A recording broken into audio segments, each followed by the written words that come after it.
السلام علیکم دوستو، قرآن پاک میں اللہ تعالیٰ فرماتے ہیں کہ ہم نے جن اور انسانوں کو اپنی عبادت کے لیے پیدا کیا ہے۔ اس آیت مبارکہ سے بہت سی باتیں واضح ہو جاتی ہیں۔ وہ یہ کہ جن بھی انسانوں کی طرح اللہ کی پیدا کردہ مخلوق ہے، جنہیں صرف اللہ کی عبادت کے لیے پیدا کیا گیا ہے، اور یہ بھی کہ وہ انسانوں کی طرح عقل اور شعور رکھتے ہیں اور انہیں بھی فیصلہ کرنے کا اختیار حاصل ہے۔ اگر وہ چاہیں تو کسی بھی بات کو ماننے سے انکار کر دیں، اگر وہ چاہیں تو کسی بھی بات کو مان لیں، مگر روز قیامت ان کا بھی انسانوں کی طرح حساب ہوگا اور ان کے اعمال کی بنا پر ان کی پکڑ اور گرفت ہوگی۔ جس طرح انسانوں کی ایک اپنی دنیا ہے، فرشتوں کی ایک اپنی دنیا ہے، اسی طرح جنوں کی بھی ایک اپنی دنیا ہے، اور جن وہ تمام کام کرتے ہیں جو ہم انسان کرتے ہیں، مگر اللہ نے انسانوں اور جنوں کی دنیا میں پردہ رکھا ہوا ہے۔ جن انسانوں کو دیکھ سکتے ہیں، مگر انسان جنوں کو اپنی عام آنکھ سے نہیں دیکھ سکتے، بلکہ صرف مخصوص آلات کے ذریعے ان کی موجودگی کو محسوس کیا جا سکتا ہے، جس کا ذکر قرآن پاک میں ہمیں یوں ملتا ہے: وہ اور اس کے قبیل تمہیں دیکھتے ہیں مگر تم انہیں نہیں دیکھ سکتے۔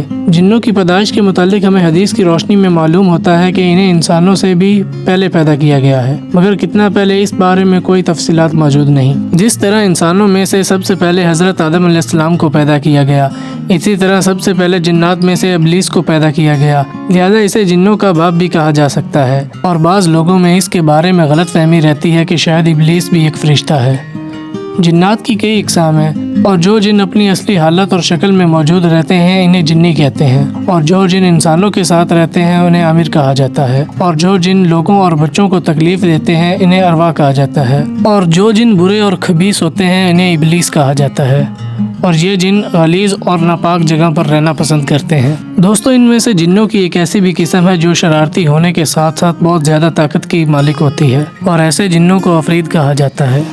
ایسے عفریت قسم کے جن کا ذکر ہمیں حضرت سلیمان علیہ السلام کے قصے سے بھی ملتا ہے، جس میں عفریت جن کے حضرت سلیمان علیہ السلام کو ملکہ سبا کا تخت لانے کی پیشکش کی تھی۔ دوستو، جنات بھی اپنی صلاحیتوں کے اعتبار سے 3 اقسام کے ہوتے ہیں۔ ان میں سے ایک قسم کے ایسے جن ہوتے ہیں جو زمین پر نہیں رہتے بلکہ ہوا میں اڑتے پھرتے ہیں، اور جبکہ دوسری قسم کے جن کتوں، سانپ اور مختلف قسم کے جانوروں کی شکل میں ہوتے ہیں، اور تیسری قسم کے جنات ایسے ہوتے ہیں جو کبھی قیام کرتے ہیں اور کبھی آگے بڑھ جاتے ہیں، جنہیں بھوت پریت بھی کہا جاتا ہے، اور یہ ایک جگہ پر قابض ہو کر لوگوں کو پریشان کرتے رہتے ہیں۔ حیرانگی کی بات یہ ہے کہ انسان اپنی عام آنکھ سے جن کو تب تک نہیں دیکھ سکتا جب تک کہ وہ کسی جانور کی شکل میں سامنے نہ آ جائے، مگر کچھ جانور ایسے ہوتے ہیں جو جنات کو دیکھ سکتے ہیں، جن میں کتے اور گدھے شامل ہیں۔ جب کوئی جن جانور کی شکل اختیار کرتا ہے تو اس پر تمام جانوروں کی فزیکل حقوق لاگو ہو جاتے ہیں۔ مثال کے طور پر اگر جن کسی جانور کی شکل میں ہوتا ہے اور کسی حادثے میں مر جاتا ہے تو در حقیقت وہ جن بھی مر جاتا ہے۔ اس کے علاوہ ایک اور اہم بات یہ کہ جن مقامات سے جن آتے ہیں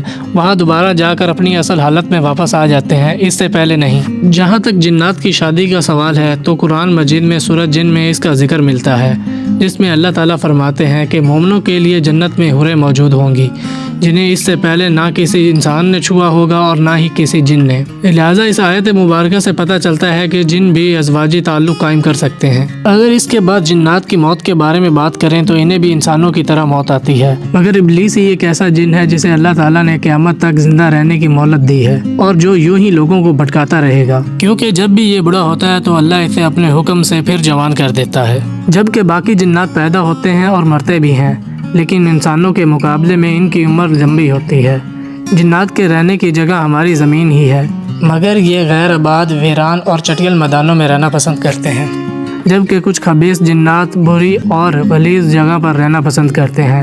جیسا کہ بیت الخلاء، کوڑا کرکٹ کی جگہ، شراب کھانے یا کسی گناہ کرنے والی جگہ پر موجود ہوتے ہیں۔ یہی وجہ ہے کہ جب انسان غصے کی حالت میں ہو تو یہ انسان کے اندر داخل ہو جاتے ہیں اور اس شخص سے غلط کام کرواتے ہیں۔ اس کے علاوہ قبرستان بھی جنات کے رہنے کے لیے پسندیدہ جگہ ہوتی ہے۔ یہ بات قابل غور ہے کہ مسلمان جنات اور کافر جنات کے رہنے کی جگہ الگ الگ ہوتی ہے، کیونکہ مسلم جنات زیادہ تر پہاڑوں کی اونچائیوں پر، جبکہ کافر جنات غیر آباد اور ویران علاقوں میں رہنا پسند کرتے ہیں، جس کا حوالہ ہمیں ایک حدیث میں بھی ملتا ہے، جس میں حضور صلی اللہ علیہ وسلم چند صحابہ کرام کے ساتھ ایک سفر پر تشریف لے گئے۔ حضور صلی اللہ علیہ وسلم رفع حاجت کے لیے تھوڑا دور چلے گئے، اور اسی جگہ پر صحابہ کرام نے شور و پکار کی آوازیں سنی، اور جب رسول صلی اللہ علیہ وسلم واپس آئے تو صحابہ کرام نے اس حوالے سے دریافت کیا کہ یہ کیا معاملہ ہے۔ حضور صلی اللہ علیہ وسلم نے فرمایا، مسلم اور کافر جنات میں جگہ کی بنیاد پر جھگڑا ہو رہا تھا کہ کون کہاں رہے گا۔